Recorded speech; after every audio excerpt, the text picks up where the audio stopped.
Emotions ran high as Ini-Ubong was buried at a family compound in Okhai local government area of Akwa state, while the job seeker was laid to rest 2 weeks after she was sexually assaulted, killed by her and her corpse discovered in a shallow grave in Uyo, the state capital. Correspondent Uche Ukuru reports. One could barely find the words to describe the deep sense of grief amongst bereaved family members and sympathizers as the vehicle conveying the remains of 26-year-old Ini-Ubong arrived.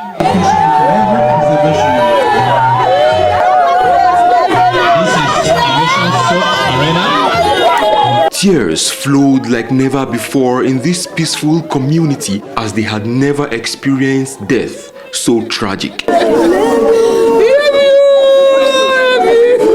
It became difficult to control the crowd that desperately tried to catch a glimpse of the young lady whose life was cut short in her prime.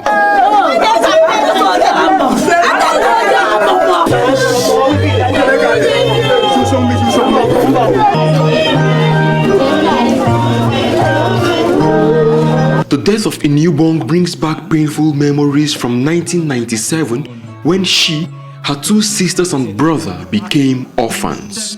Ini-Ubong was just 2 years old at the time. My sister has a lot of dream within her. So cutting her short like this, we feel so bad as a family, as a sister, as a friend out there, we feel so bad. Within them, I was strong. I was stronger because I know when I turn around to see my sisters around me, and they turn around and see me, they are strong knowing that tomorrow you are going forward, you are going to grow. But for now, to tell you the gospel truth, I am weak as a person. My sister was one person that she feels that she don't have to sit down and manna falls from heaven for her to eat. She's believing in struggling, using her hand to get something going and eat. This case would be seen as a litmus test for the investigating and prosecuting agencies that have often come under scrutiny for allegedly auctioning justice to the highest bidder. Ini-Ubong's family can only hope against what seems like overwhelming obstacles to bringing her alleged killer to justice. I felt the death of my sister, and I wish the government should work and put this together to make sure they put this to the end. Whoever that is involved, they should brought to book, and they should not play politics with the death of my sister. If not, we can do otherwise. I am heartbroken. I'm saying it from my heart. The police and the government are doing their work. We can't overtake them, but as a family, we need to put more effort so that we can find justice for Ini-Ubong, for my sister.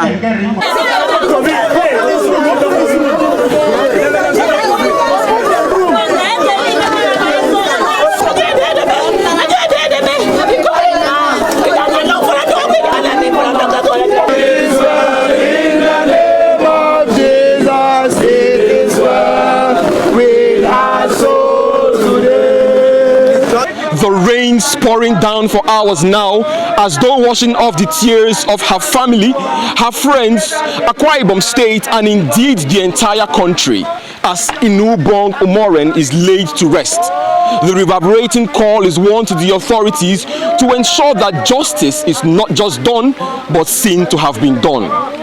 Uche Ukuru, TVC News, Urukanam, Akwa State. A really heartfelt story there from our correspondent in Akwa following the death of a job seeker in Uyo. Well, we still have our guest in the studio, public affairs analyst Victor Okhai, and Inibehe, Effiong, human rights lawyer and activist, still on the show. So let's begin with you now, Inibehe. We have seen this story, and we have got to hear that the perpetrator of this act has confessed.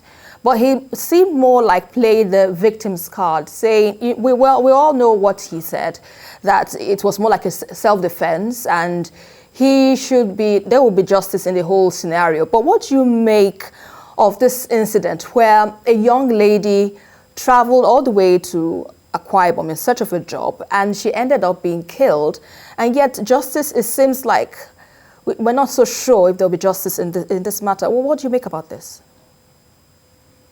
Well, what has happened is a tragedy. I once again sympathize with the family and the friends and loved ones of the deceased.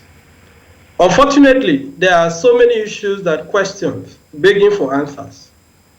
For example, Nigerians are genuinely interested in knowing whether this was just a solo, murder, whether the suspect, Tudwa Frank, acted alone. I have it on good authority that this person was not involved in this serial rape, as he has confessed to raping young ladies. He didn't act alone. I have that on good authority. He didn't act alone. But it does appear that the police is trying to just close this quietly, so that the public anger can die down. I can also confirm to you on good authority that the police has officially closed investigation into the matter. I'm reliably informed that the case file had been transmitted to the Director of Public Prosecution in the Ministry of Justice in Akwa Ibom.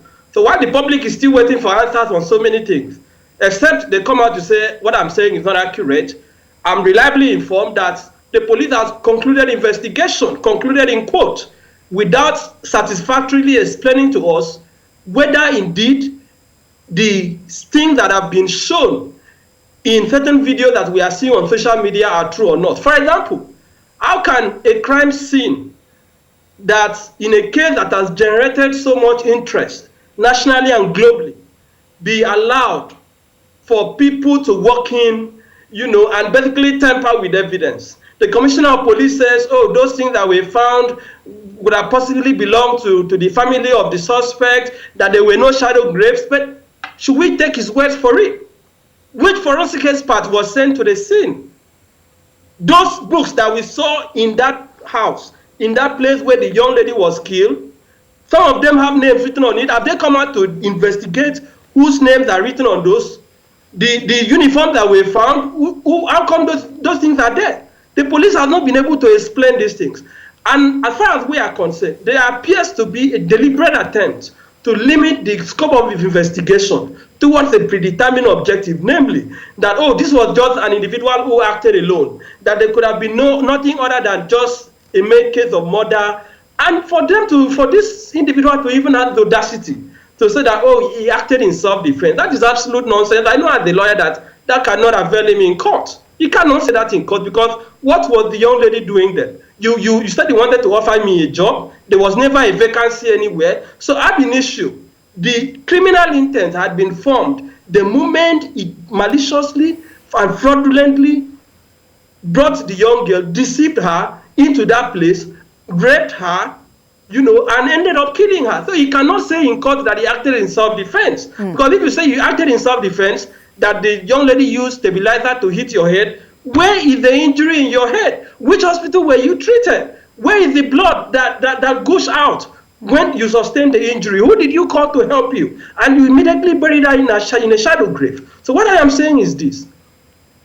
It appears that the Akwa Ibom State Police Command is not interested in certain aspects of this case that the public wants answers to. All right, that's a fine place to hold it there. I appreciate that, Inibehe, but we need to close this matter now. Victor, your final thoughts on this? Well, it is sad what has happened, but this is, unfortunately, although this has come to the public view right now, but this is something that is happening all the time. There are no jobs. Young people are desperate and they will do anything to get a job. They will travel anywhere to get a job. And so people are very vulnerable right now because of the desperation to make ends meet. Unfortunately, Ini-Ubong is a victim. She did everything right, tried to let her people know where she was going to, left all the trails, which helped in the end. But how many more do that? And unfortunately, in spite of everything she did right, this young man ended her journey, which is really sad. As for the situation about whether covering it or not, I know that they cannot succeed on this one. I hope not, because I expect the media to be firmly on top of the case. I expect civil society to be firmly on top of the case. I also expect that the family and the general public to remain firmly on it. And as long as we keep pointing light on that case, it cannot be hidden. it cannot be covered under the shadow of whatever it is. Right. So I expect justice, and more importantly, this is an issue that is begging, the issue that is begging for answers right now is we should try and create more opportunities for our young people and also inform them about the dangers that have elucidated. Yes. All right, and that's a fine place to leave it, gentlemen. Victor Okhai, Public Affairs Analyst, and Inibehe Effiong, Human Rights Lawyer and Activist. We appreciate your time on the program tonight. And that's about it on today's edition of the show. Thank you very much for watching. Have a great evening. Bye for now.